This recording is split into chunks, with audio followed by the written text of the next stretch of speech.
Jadi kalau kita melihat Papua ini gitu, isunya di internet memang sangat dinamis gitu, baik di media mainstream ataupun di media sosial.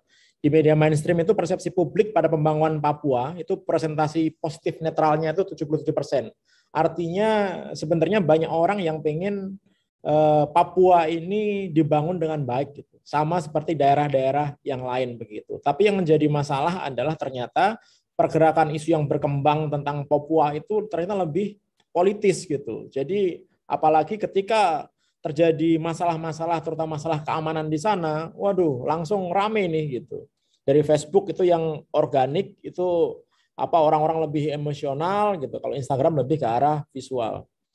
Nah, tadi Bang Yan dan Mbak Retna juga sudah menyampaikan ada beberapa rangkaian serangan KKP di Papua yang menurut saya ini agak absurd. Gitu. Kenapa agak absurd? Bayangkan, untuk membangun infrastruktur, terutama infrastruktur teknologi atau komunikasi, itu susahnya minta ampun.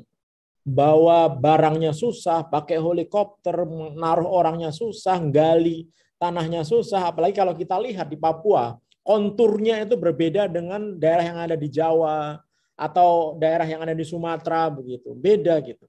Dan tidak ada satupun, ini perlu diingat, tidak ada satupun perusahaan swasta yang mau membangun infrastruktur yang kira-kira tidak akan menguntungkan. Jadi nggak nguntungin bangun di sana itu, nggak untung gitu. Nah ini harusnya nih KKB ini ikut seminar ini juga gitu. Sayang dibatasi 100 sih gitu. Kalau ini dibatasi 1000 gitu, mungkin ada yang ikut gitu. Nggak untung. Yang ada ini duit negara, duit rakyat dipakai untuk bangun ke sana. Karena apa? Karena perusahaan-perusahaan telekomunikasi provider itu akan bangun tower kalau misalkan mereka untung. Nah, gimana supaya masyarakat Papua itu juga mendapatkan akses informasi yang sama dengan saudara-saudaranya di daerah lain? Ya harus dibangun infrastruktur teknologinya.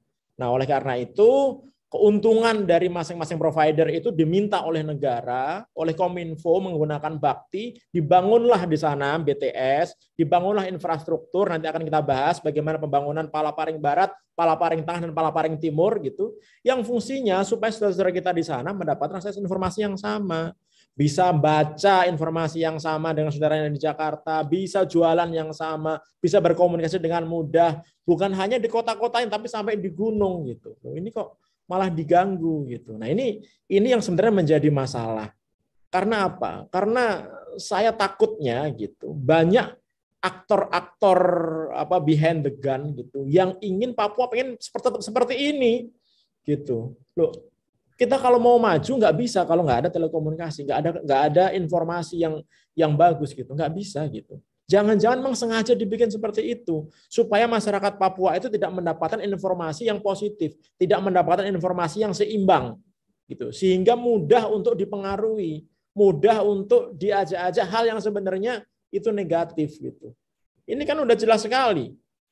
Kemudian banyak juga masalah ketika ada pembangunan infrastruktur. Kan tidak semua pembangunan infrastruktur itu bisa dikerjakan oleh orang lokal. Mohon maaf gitu. Contohnya misalkan pembangunan infrastruktur teknologi BTS gitu. Kan nggak bisa. Orang harus masang nyambung jaringan fiber optik, membuat hub, membuat switch gitu. Masang kelistrikan. Itu butuh ilmu gitu. Sehingga wajar kalau misalkan ada beberapa pekerjaan yang tidak melibatkan orang lokal. Harusnya ini diketahui juga bahwa ini ada keilmuannya khusus. Kalau nggak jalan ini teknologi ini, gitu. Nah, tapi kan akhirnya banyak masalah timbul karena wah ini nggak benar ini Jakarta nih bangun di Papua tapi nggak pakai orang Papua gitu. Ada yang menggunakan orang-orang lokal ada gitu dengan pekerjaan-pekerjaan yang memang dimiliki. Kecuali kalau misalnya di Papua udah jago semuanya gitu. Wah punya teknologi yang bagus, jago. Kalau masalah IT tidak masalah, no problem. Kalau itu yang salah udah pasti pusat gitu. Tapi ketika itu nggak ada, ya mbok yao gitu kalau orang Jawa bilang, ya kita terima dulu lah pembangunan ini gitu. Nah ini kan jadi masalah. Akhirnya terjadilah pembunuhan. Bayangkan orang lagi bangun susah-susah jauh-jauh ke sana, ninggalin anak istri sampai sana dibunuh gitu. Itu saya nggak masuk akal. Nah akhirnya apa? Informasi yang dibaca publik tentang konflik Papua ini begitu jeleknya. Gitu. Coba sekarang ini teman-teman yang punya akses komputer search coba Papua coba, yang keluar apa? Pasti yang keluar jelek-jeleknya. gitu. Masalah KKB Papua, korban jiwa, kelompok kriminal, senjata api gitu. Yang keluar jelek-jeleknya. Emang kita mau gitu dinilai dunia itu bahwa di Papua itu selalu ada yang jeleknya, kan enggak gitu. Nah, ini harus kita perbaiki nih. Bagaimana cara memperbaikinya? Ya, kita harus memberikan akses yang sama terhadap orang-orang Papua ini kepada saudara-saudara kita di Papua ini untuk mereka bisa mengakses informasi, mereka bisa menggunakan media sosial, mereka bisa menggunakan media online, mereka bisa menggunakan platform e-commerce, mereka bisa menggunakan apapun bisa digunakan gitu, sehingga mereka punya kemampuan untuk memberikan aspirasinya secara langsung. Nah, ini kan nggak ada. Akhirnya apa? Akhirnya masalah Papua ini didominasi oleh orang-orang yang sebenarnya dia tidak ingin Papua ini sejahtera gitu. Nanti akan kita lihat.